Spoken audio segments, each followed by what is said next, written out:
Hey, welcome to Cube to Review. I'm Sean Hilton, the owner of Comics Cube, located at 121 East Sycamore in the heart of downtown Kokomo, Indiana. Open Tuesday through Friday. We're going to tell you some about comics today so you know what to check out, what is brand new, regardless of where in the world you're at. We're going to help you out a little bit. And first up, just in, brand spanking new, the hottest thing out there this week is going to be the Walking Dead trade paperback. Robert Kirkman's coming on strong, or not. Because at this point, the book's kind of being written for the trade paperback format. Maybe it is, maybe it isn't. That is a debate for another show that we don't actually have called Comic Debate or something like that. Regardless, things have been moving a little bit slowly in the floppy issues. Floppy is your single issue comic.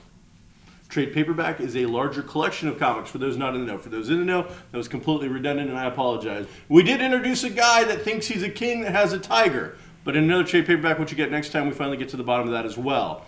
Things are heating up as the survivors are taking on another survivor group that's doing it even better. Incredibly militant, snipery, shooter, killer kind of people. It's almost like a first-person shooter video game, except now, and the zombies are still around, but the enemies are definitely these other survivors that are causing a world of hurt for our friends Rick and the other people who aren't even in the show. So, this week, if you're going to pick up one book, well, comic stores all around the world are going to go out of business, and thank you, that's your fault. So pick up a couple of books, but if you're going to pick up a trade paperback, which is a collection of comics, I highly recommend checking out The Walking Dead, Guy with Tiger, aggressive survivors taking on Rick and his group. Interesting read, check it out, I think you're going to enjoy it. This week we had a lot of different comic books come out, but I had two comics that really did it for me this week.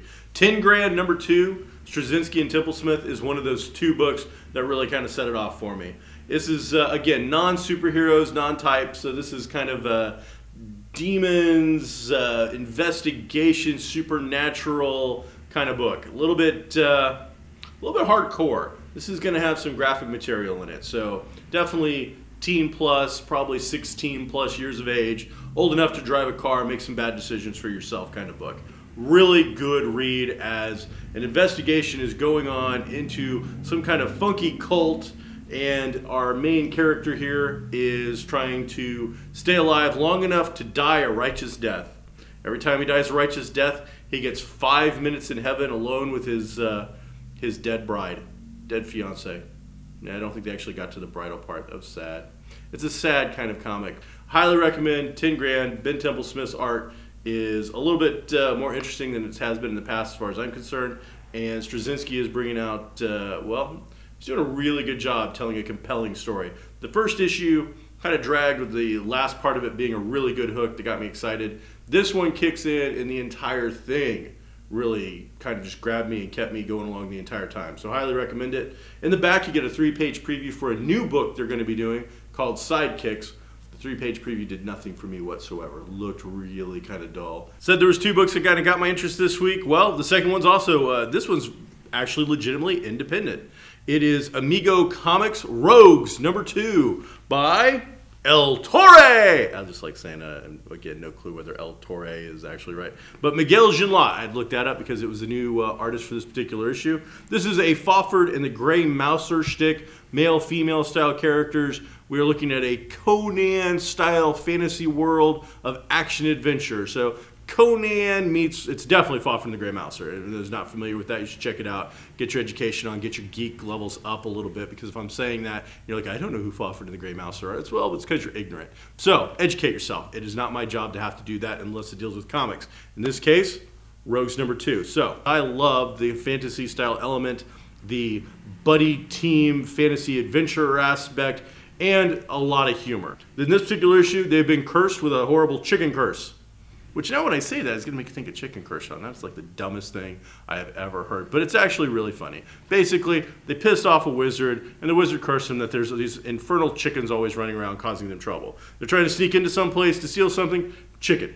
They're trying to have an intimate conversation with somebody setting up a deal, chicken. No matter where they go, this chicken shows up, and it's driving them up the wall. Again, Rafael Nieves is a creative consultant. It says right there if you're able to see it. Right there. Boom. So, hey, congratulations, Rafael Nieves, for being a creative consultant. You did a really good job creative consulting on this one because it was enjoyable.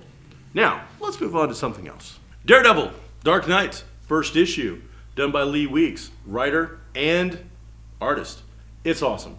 If you like Daredevil, you're going to love the book. If you're looking to get into a Marvel comic and you haven't done it yet, you need to check this out. Why? It's a really well done, well-paced, good story. This concept is New York is under a huge amount of snowfall. And if you know anything about Daredevil, he requires his senses. The snow's messing with his senses. There's a little girl's life in jeopardy. He has been beaten brutally. And tons of art. Lee Weeks steps up. Lee Weeks is like the Mike Tyson of panel count. And not just crappy throwaway panels. Lee Weeks is like throwing fastballs the entire damn game, every single pitch, if you're into sports analogies, which I don't even watch baseball, so I don't know why I use them so much. But whatever. Lee Weeks, awesome. Holy cow. Beautiful book.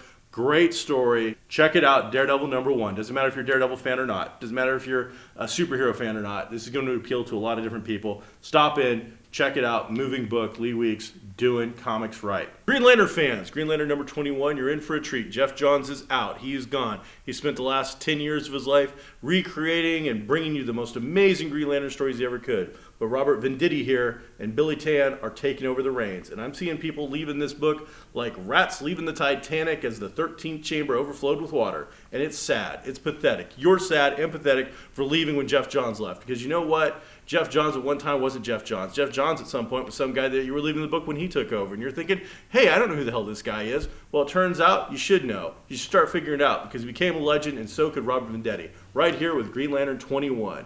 Hal Jordan is taking over where the little blue dudes who boss him around left off. Those are the Guardians. The Guardians are out. They're turning over the keys to the house to Hal Jordan. He is now going to run the Green Lantern Corps. This is brand new. It's issue 21. Brand new creative team and a whole new jumping on point. If you've never read Green Lantern before, this is the issue you want to jump on. If you've ever been interested in DC Comics, this is the issue you want to jump on. You know what? DC is not going to hand over the reins to the kingdom from Geoff Johns to some schlub. I've got a feeling Robert Venditti here, he's got some stuff to prove, and he's going to start it with this particular issue. So thanks for taking a couple minutes to check out the Cubed in Review the week of, the first week of June. This week downtown Kokomo. Thursday, we're going to have the Strawberry Festival, and I invite everybody to come check it out. Stop in, check out Strawberry Festival, and when you do, we're going to hook you up with some kind of cool discount for coming on down. Next Wednesday, over at Pepper Whistle, we will be having a fundraiser to raise money for the Comics Cubed Kokomo Con team for Relay for Life. So, this week, Walking Dead, check it out. Batman fans, check out the new Harley Quinn trade paperback. Fans of kind of funky craziness, check out 10 Grand. People who are more into D&D fantasy stuff, you're going to really enjoy Rogues. And then, guys, we didn't cover Superior Spider-Man this week. I'm sure it's really, really good. It has been every single issue. All new X-Men's been really good. That came out this week. So there's quite a few books out, a lot of stuff to check out. Next week, we're going to be talking about Superman Unchained and what I'm really looking forward to, Half Past Danger #2. So stop in next week at the Cubed in Review right here at Comics Cubed in downtown Kokomo. Thanks for watching. We'll see you next time. Be groovy.